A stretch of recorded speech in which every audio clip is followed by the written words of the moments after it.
Welcome to the Home Inspector Marketing Podcast. Because you're a home inspector looking to increase your sales, improve your cash flow, and boost your bottom line, you are in the right place. For additional training resources on how you can grow your home inspection business, go to microreturns.com right now. And now, here's the podcast. Hi, this is Mike Crow, and I run a home inspection business. In fact, I've run a couple of home inspection businesses. The true joy for me, though, has been helping literally thousands of home inspectors build really solid home inspection businesses as well. We can help a single-man operation be able to do over $300,000 a year, maybe all the way up to $400,000 a year as a single inspector operation. Even better for me is the 80-plus companies that we have helped be able to build million-dollar home inspection businesses. I would like to help you be able to do the same thing. The following is a clip from one of Mike's laser-focused coaching calls. It's all about the difficulties caused by the current housing market and how to overcome them. Question from Brenda. And Brenda, feel free to chime in here in a minute. She said that our agents are now getting the buyers to sign off on a hold harmless letter since no inspections are being done, and that she'd like a fresh take on the fact that there's an influx of new inspection companies, so price cutting is real low. Yep. So that kind of all has to do with these two forces all at the same time in the seller's market too. So Brenda, you're gonna hate me and love me all at the same time. So I'm just gonna tell you right up front. I hear you loud and clear. So two things real quick. One is that markets like this come and go all the time, and agents are at a point where they're telling people, hey, you need to sign this if you don't want to get this, and you probably need to not have an inspection because of this. But what's the number one reason?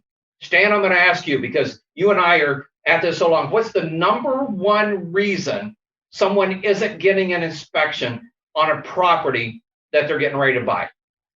And as far as involving it in the sale? Well, I'd say in today's market, they feel that they can't use the information, that it doesn't make any difference, so why pay for it? That's what's going on right now. All right, so that's close. That's close. But the number one reason is they can't get the inspection done soon enough. All right, so Stan, you know that one of the things I've been pushing for years now is how soon can we get to the inspection? If you called my office right now, we are booked solid. We were booked solid. Think about this, yesterday. And we were booked solid today. But I can do an inspection tomorrow for anybody. Okay. And we've got 2-3 inspectors in training. So hopefully as we go, we can get to it sooner. The number one reason is that they're not so much as cutting out the inspections as they're cutting down the time frame that an inspection is feasible. Nobody wants to buy a house that's got a foundation or a roof or a heating and air conditioning problem that's huge and it's going to cost them a fortune. Nobody wants to buy that house, but they want to make sure that they at least, but they don't want to lose the house either. So there's this conundrum here. And so if we can boil that time frame down. So the top agent breakfast, which I was talking about this morning, I told all the agents, we understand completely. We understand that there's being 4 offers on a house and this and this and this. However, our job as an inspection company is to protect you, the agent. And if you tell them they don't need a home inspection, you have just stepped into completely the liability picture, and some agent's going to get sued over this. So here's the thing is, I want you to know, if you call today, we can do that inspection tomorrow, maybe even today. Okay. Yep. We book sometimes, Stan, believe it or not, we book sometimes as many as 4 inspections for the same day. Okay, they call us at 8 o'clock that morning and they need an inspection today. All right. And right now we're booked up for today, but tomorrow I can. My concern is it's February. Okay. What's going to happen during March, April, May? So of course, I'm hoping that we can get these guys up and running. So if the agents are having somebody sign off on it, that's one way to help protect the agents. But the agents need to know that in court, that may or may not hold up. All right. And so for the really smart agents is as soon as they're listing the property, that's a good time to go ahead and get the inspection done to protect themselves. And you're right, Stan, that this is one of those things that they're moving so fast right now. I had an agent on the call this morning, and she said, I had 3 listings, and I made the mistake of putting all 3 listings in the MLS on the same day. And she said, I was inundated with like 100 offers from everybody. Okay. And she said, we sold all 3 properties within 3 days. Okay. And she said, however, we're still getting inspections because I don't want to get sued. And so we're telling people, and here's the cool thing to tell agents as well, Brenda, is if the market's that hot, then that's great. Go ahead and have a backup offer and a backup offer.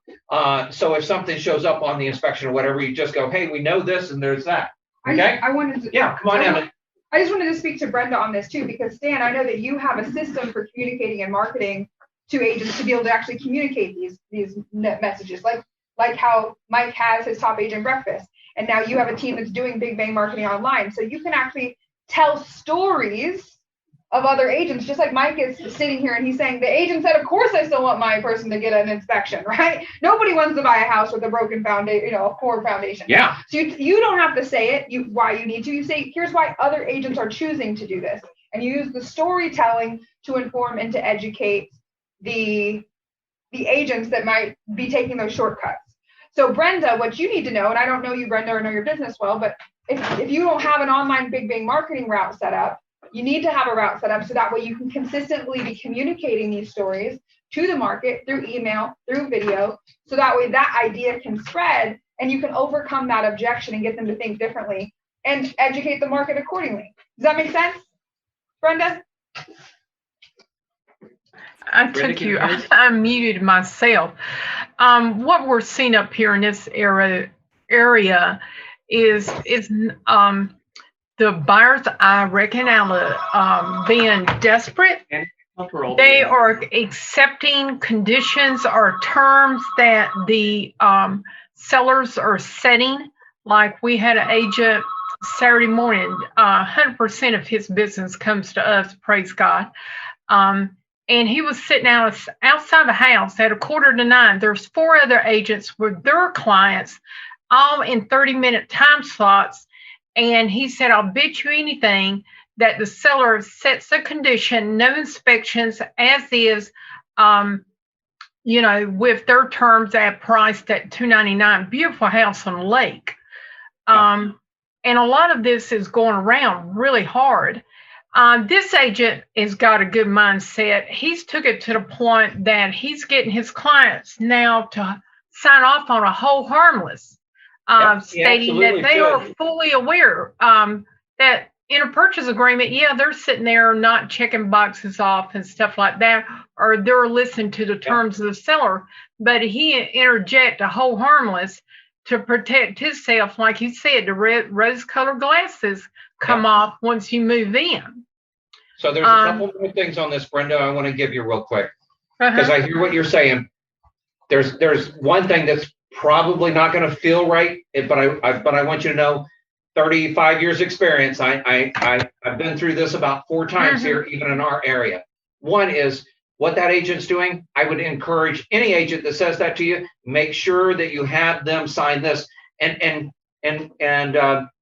we can tell them, look, I know you want to have people sign, have an inspection, and however, if for some reason they're going, I'm willing to not do the inspection or whatever, then do that and have them sign a hold harmless. By the way, in the very beginning of the inspection world, 35 years ago, back in 1985, 89, that's what we were telling agents, okay, was, hey, if you tell people about the inspection, they go, no, I don't need an inspection. Great, sign this hold harmless form. We used to print one up, Brenda, and give it to the agents, so that, because when somebody's signing something, all of a sudden they start going, maybe I do want to do one. Sounds like a great marketing angle right now. Is to go out and do presentations just on that. Yeah. So there's 2 other parts to this real quick. One is, Brenda, there's always going to be 5% of things happening, and maybe it's 100% in your market, but I don't think so. Okay. Where we know this is happening on some homes in some situations, but it isn't 100%. And so what we do is honestly, believe it or not, we turn our marketing up, okay? So that we're expanding, so we're letting more people know, so that for those other, because not every home that's coming on the market is going like that, okay? There are some, but not every one. Here's the last one. We had some people up in Virginia, and Stan, you know this, and we had people all across North America, because the last time this happened, I don't remember if it was 10 years ago or whatever. Some of our guys they created what they call the walkthrough. So it's not an inspection. For $299, I will come and walk through the house with you. No written report. It's not an inspection, but I'll come walk through, and all I'm going to do is look for really big stuff, like, hey, is there a real indication of a roof problem, a foundation problem, or heating and air conditioning? All I'm going to do is look. I'm going to be there for about half an hour to an hour tops. All right. I'm not doing an inspection. However, I'll try to make sure that you're not going to bite one of the big ones, not one of the big four. Okay. Like heating and air conditioning or foundation or roof. And so you tell the agents, to protect yourself and protect your clients, we can do these walkthroughs if you want. Okay. How are you legally protecting yourself in that? You're not, except that there's no written report and there's no signature on anything. And so it was just basically, hey, I did this as almost as a courtesy. It's not an inspection. Okay. But you got paid. And I want you to know, Brenda, I have never done those, and they scare me. However, but there are people across North America that are doing some of those. Stan, what else do you know about those that some of our guys were doing? Because I know Rob and Michelle were really big on those at one point. In our company, we actually do something called a walk and talk. Okay, we charge walk and $195. Talk, yes. Yeah, we charge $195 for it, but we do advertise that as saying no report. You get an hour of the inspector's expertise. Record it if you want to, but there's no report and no warranties. We don't apply our 90-day limited buyer's warranty to that. So everybody going in understands that. But I will tell you, Mike, they like to forget that after they discovered something. They'll still say, I paid for an inspection and we found a major issue. You told us that we're only going to be focusing on major issues, and this is a major issue. It could be a burnout light bulb that becomes a major issue to them. What you just sent to Brian? It's a constant fight. But at least we're not legally or contractually obligated to that. Now, so Brenda, if I was going to do a walk and talk like Stan's saying, I would have them sign something and say, he's only looking at the roof. He's only looking at the foundation. He's only seeing if the heating and air conditioning unit is functioning at the time, per se. And maybe one other big thing. Okay. Stan, basically you're looking at say roof and mechanicals. That would be furnace, water heater, AC unit, roof, something of that nature. Actually, that's what we suggest, but it's kind of like 1 hour with your psychologist. You can lead the conversation if you want. So if we have a seller that wants to take you off and we've got time, we'll continue charging them at $125 an hour for more time if we have it. But we do suggest to them that within that 1 hour, we look at a crawl space, the roof, attic, and the mechanicals, that we're not going to be opening and closing every door, looking for scratches and testing every outlet. So Brenda, that kind of guides it, but that's our suggestion. And Stan, thank you so much. Walk and talks. I love that. And Stan, if you wish to type any more information in there about the chat on that, you are the man. And that's why I love having Stan here, guys, is because him and I have been going back for a long time. Brenda, let me ask you a question. Why do I not do walk and talks? I told you the secret already, but I don't know if you caught it. Why am I not worried about this? Even in my market where an agent said, I put 3 listings out and within 3 days, they all sold. Why am I not worried about it? Because the demand's there and you're turning. Because I'm marketing more and I'm booked up solid. That's right. Okay. Right. If I'm booked up solid and I'm marketing more, which by the way, the online Big Bang marketing has been a savior for us. Jen and I created that together. Our team has been doing it. Jonathan is just executing it brilliantly. We had our best year ever in 2020, even though 3 months were like our 3 worst months ever. Okay. But today I'm booked up solid. Yesterday I was booked up solid. All right. So I'm turning the marketing up more to answer the question instead of trying to find a new product that they need in the marketplace. However, if I were only at 50% capacity and I thought that was my number one reason, I would absolutely in a heartbeat figure out how to execute and let all the agents know that we have that product available. My challenge with doing that is I don't want them to choose that instead of a full inspection. And if I can get the inspection done for them same day or next day, who in their right mind would want to walk and talk when they could have a full inspection? And I totally agree with you on that. They need, right? I totally agree with you on that. All right. So my whole thing is, Brenda, we turned the marketing up here. We turned the marketing up here almost twice as much at Texas Inspect this year. Okay. And we crushed it. We crushed it.